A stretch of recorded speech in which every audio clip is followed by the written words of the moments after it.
Hello? Hello, welcome in. Thank you. So you say keep commandments. Does that mean the Ten Commandments, or which commandments does those mean? The 10. The ten? Okay. So are you a Sabbath keeper? I'm not personally, but my other sister up here is. Well, if you say keep the commandments and you don't keep the Sabbath day, how does that work? Well, I'm just getting into that. So, like, I'm in transition Okay. because when you're raised and indoctrinated that there wasn't a Sabbath, until your eyes are opened and awake, and, nobody knows. And I wasn't raised in a Christian home.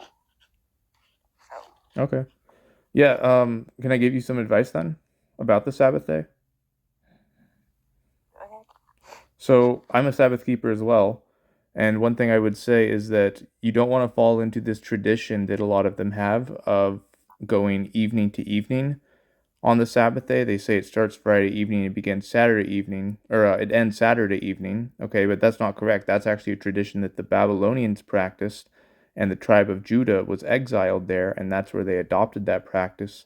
But the actual Sabbath day is Saturday sunrise to Sunday sunrise, and you can see this in Exodus chapter 16, verses 22 to 27. Moses commands them to lay up their Sabbath food to be eaten the next day's morning, right? So they prepare their food Friday evening, they eat it Saturday morning. That's when the Sabbath begins. Okay, and then it ends at Sunday morning. And you can see this in Matthew 28, verse 1. It says, in the end of the Sabbath, as it began to dawn toward the first day of the week, came the two Marys to see the sepulchre. Right? So the end of the Sabbath, the very last moments of the Sabbath day, is when the sun is coming up on Sunday, on the first day of the week. So the Sabbath day is Saturday sunrise to Sunday sunrise. That's the actual way to keep it. It's not the evening to evening tradition. And there's several other scriptures I can show and send to you in your DMs if you'd like, or anything else regarding to this topic, like the historical evidence and stuff like that. Can I ask you a question, Yeah, please?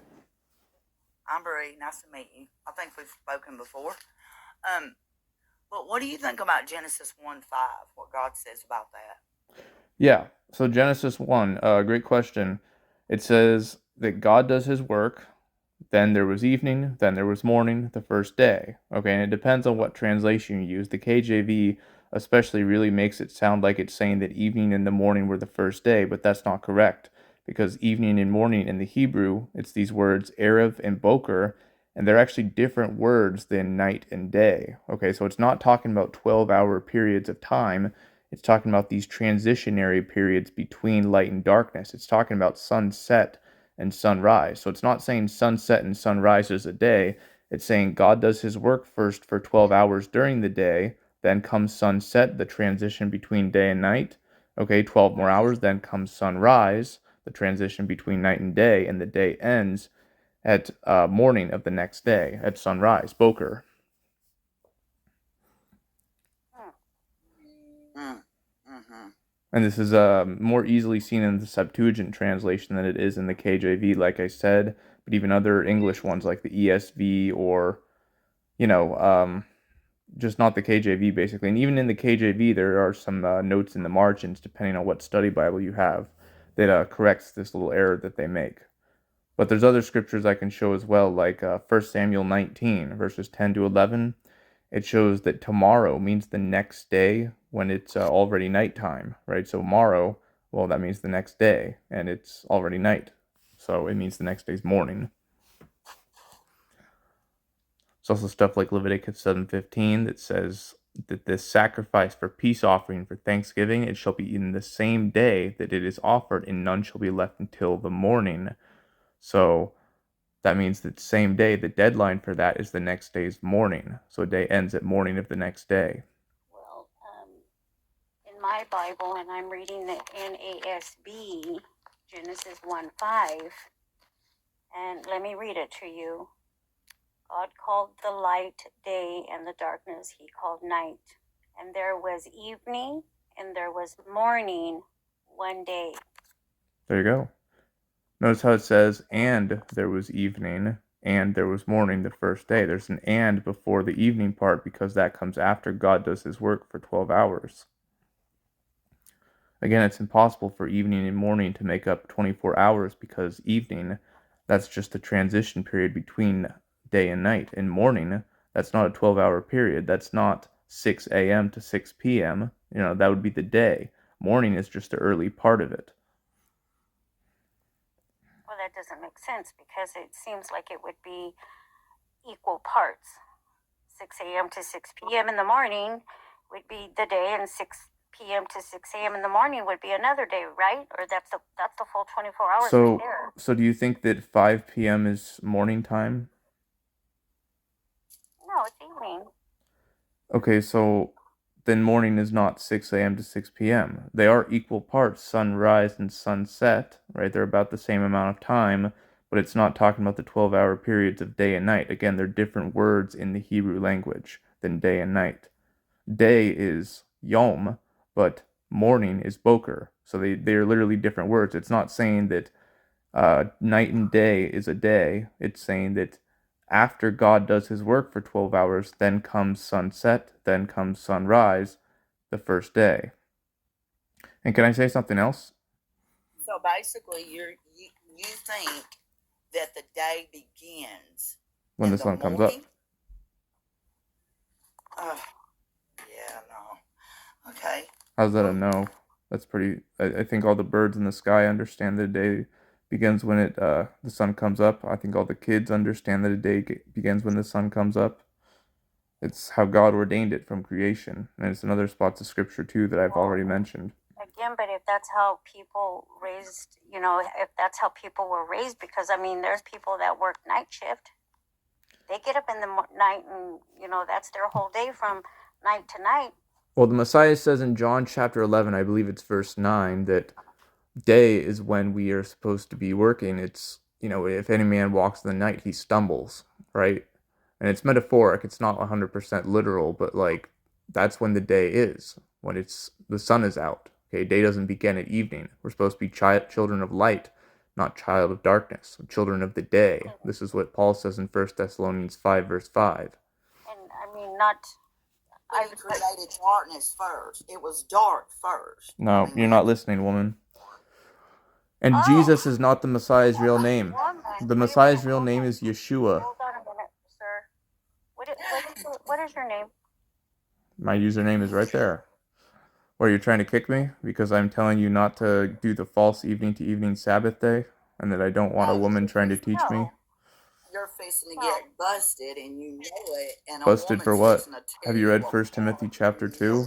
It says that a woman isn't supposed to usurp the authority of a man when teaching him.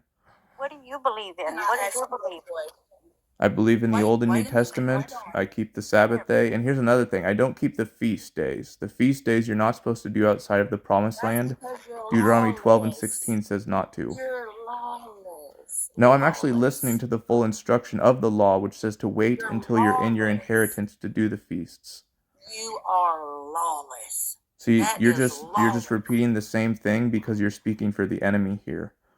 You don't have any actual scripture to show how I'm lawless about this. I'm showing you scripture, and you're not listening to it.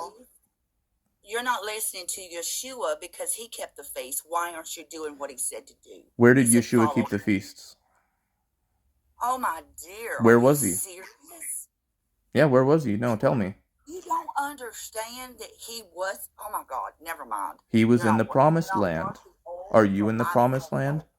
Because if you actually look at Acts 18, verse 21, it says Paul had to return to Jerusalem in order to keep the feasts.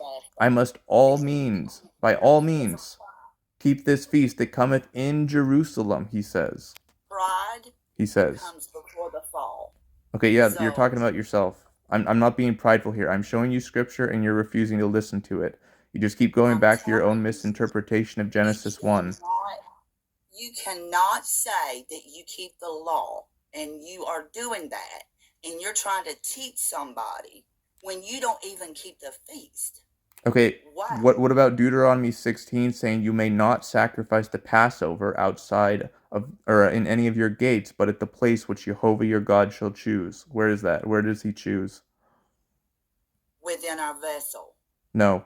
Are you that The place he ignorant? puts his name forever is Jerusalem. That's 2 Chronicles chapter 33 verse 4. I'm not the one being lawless here. I'm the one listening to the full instruction of Torah. In fact, I'm the one hitting the bullseye of the Torah right now by rebuking you of your sin. That's loving your neighbor as yourself. That's the bullseye. It's the royal law, James chapter 2, without Let's go respect of ahead, persons. Brady. Add that one to our list. What? Yeah, one more to the list. You are so arrogant, sir. You won't even have a conversation. You just want to be arrogant because we're females. You're, No? you know, I would you're rebuke not you my if you were a husband. man too. I don't have a husband. My husband is Jesus Christ. You are not my husband. So Well, therefore, you Jesus are is not. not the name of the Messiah. That's the Antichrist. Yeshua comes in his Father's name. Jesus is Thank not you. his name. In Jesus. fact, Isaiah Thank you. 52 says you're blaspheming his name by calling him that. No. Oh, wow. The true preachers Just of the good tidings people publish salvation, which is Yeshua in the Hebrew.